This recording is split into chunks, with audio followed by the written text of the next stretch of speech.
We're dealing with an episode of Cataclysm, which begins 12,800 years ago and ends 11,600 years ago. Both episodes accompanied by massive floods. And the 11,600 years ago date, I may have mentioned this last year, it's in Magicians of the Gods. What's interesting about that is the exact date that Plato gives us for the destruction of the lost civilization of Atlantis. Plato, that's the only source we have for Atlantis. It comes to us, many people think it's all over the place, but it's not.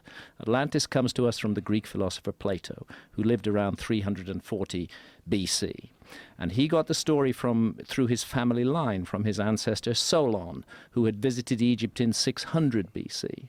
And there Solon was told of a great civilization that had existed on Earth that was the progenitor civilization of Egypt, but that was destroyed in a terrible cataclysm. And he asked, a cataclysm involving a gigantic flood, and Atlantis was submerged beneath the waves and was never seen again. And so Solon said to the priests, when did this happen? And they said 9,000 years ago. That was in 600 BC. So that's 9,600 BC. That's 11,600 years ago. That's Meltwater Pulse 1b. How could they know? You know? How could they know? We have to start taking this stuff more seriously. Instead of sneering at it and skepticizing it out of existence, we need to leave a little bit of room for extraordinary ideas possibly being right. That's the main beef I have with the skeptics, is that they want to throw the baby out with the bathwater. I want to add something to that. In the Timaeus, Plato discusses Atlantis in 2 dialogues.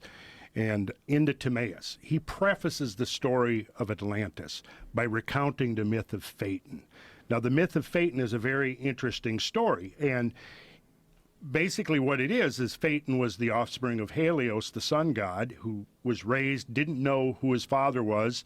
His mother kept it a secret from him, and then one day he was being taunted at school because all of his schoolmates had, recounting the great deeds of their fathers and everything. So he went home distraught, and finally his mother said, well, actually, your father is the big granddaddy of them all, Helios, the sun god. So Phaeton decides he's going to go and find his father, and eventually does, and he goes to some, celestial realm where his father is located. And the way it is with the Greek gods, they have unlimited powers, except they also have certain restrictions. For example, if a god makes a promise, he or she cannot go back on it, right?